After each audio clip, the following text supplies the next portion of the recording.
kan yang seperti kata Cak Amir ini tadi yang menjadi satu pusat pembangunan peradaban umat Islam. Nah, kalau saya menggunakan itu pusat pengembangan peradaban umat ya, dalam segi ibadah, ya, ekonomi, kemudian umat. Karena kalau Nabi sendiri membangun Islam itu kan dari masjid. Mula-mula sekali dia membangun Islam itu dari masjid. Bermula dari karena di masjid itu bisa kita lakukan apa saja, yang tidak bertentangan dengan syariat. Jadi yang pertama sekali yang saya perlu sampaikan, supaya masjid itu berfungsi sebagai tidak hanya sebagai tempat ibadah, tapi juga sebagai pembangunan umat, ya itu termasuk dalamnya pembangunan ekonomi, persaudaraan umat dan sebagainya. Maka masjid itu harus dimanage dengan baik. Yang pertama ya tentu komitmen dari pengurusnya dan sistem yang dibuat oleh pengurus. Gimana jadinya, Bang? Tidak bisa pula pengurusnya baik, tapi sistemnya tak baik. Karena orang baik dengan tidak ada sistem belum tentu hasilnya baik, akan dikalahkan oleh orang-orang yang tidak, orang yang jahat yang punya sistem. Nah, jadi banyak sekarang masjid kita sebenarnya punya potensi, cuman karena kita sistemnya baik, jadi potensi yang ada di sekitarnya tidak bisa terbentuk. Ya lebih banyak umat kita ini suudzon daripada khususnya.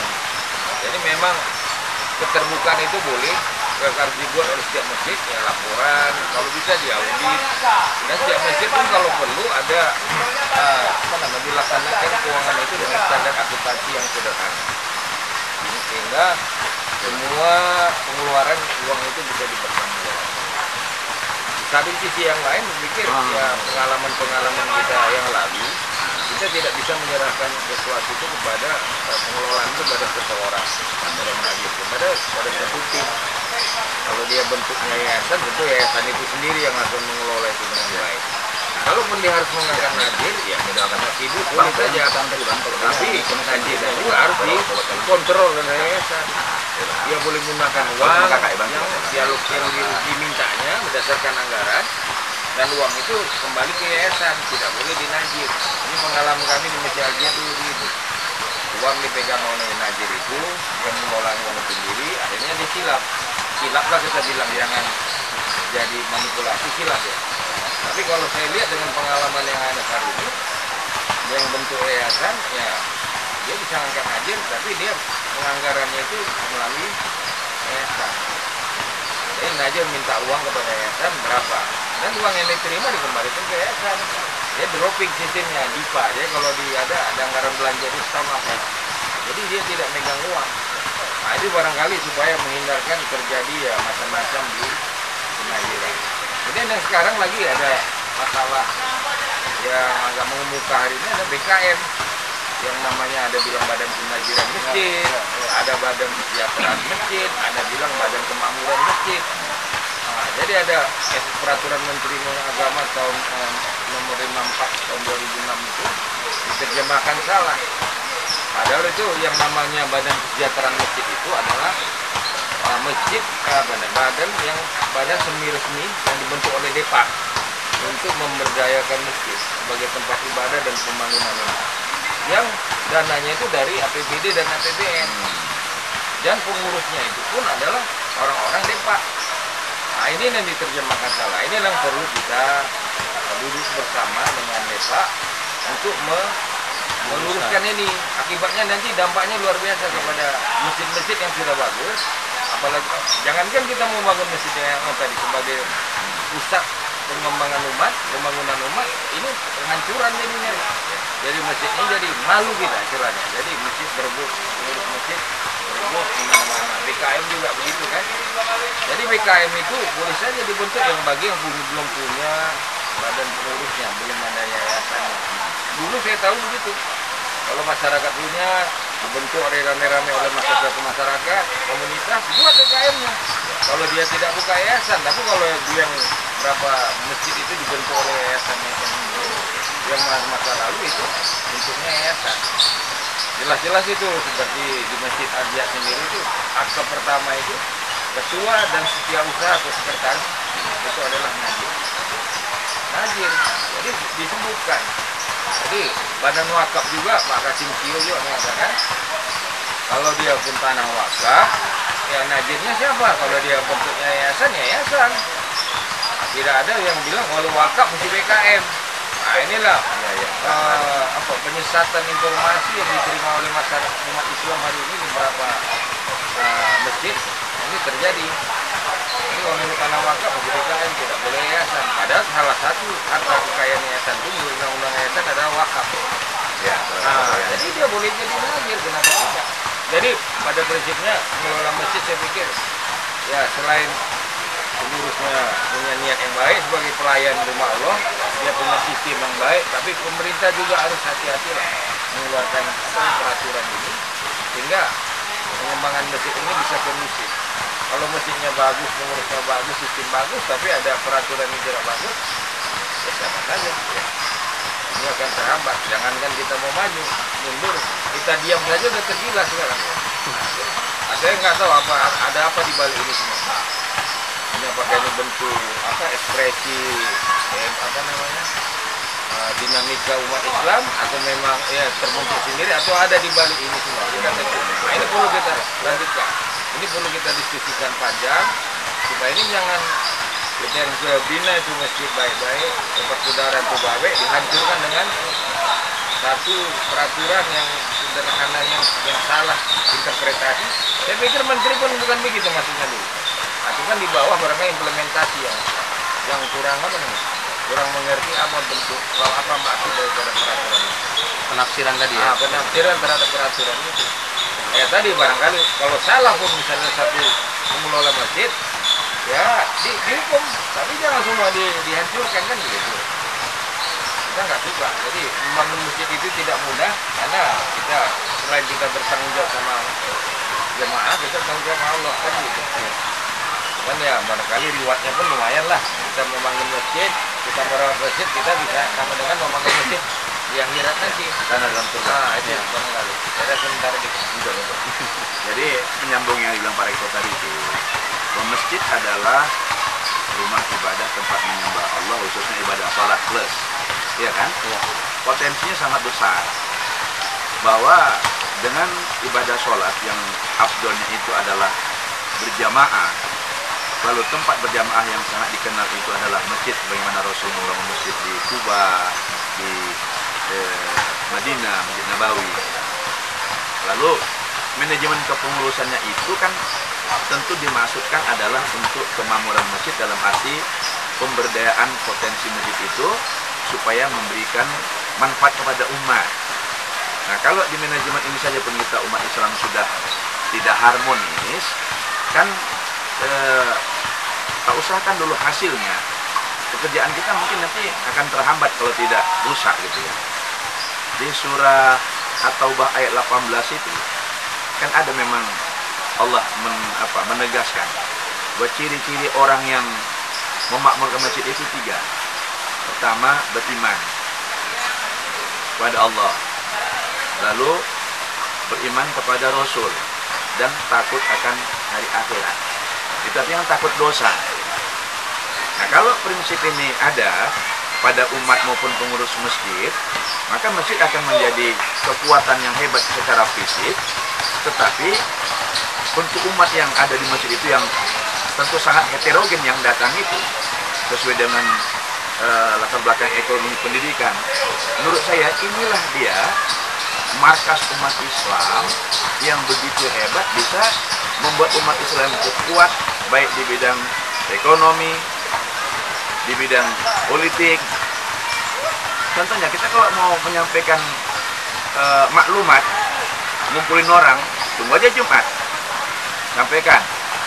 Contoh dulu tentang meninggalkan kematian, inna lillahi wa inna ilaihi raji'un. Udah dengar orang semua. Coba kalau kita mencetak kertas atau kita SMS, itu hebatnya potensi masjid. Tetapi yang kita sayangkan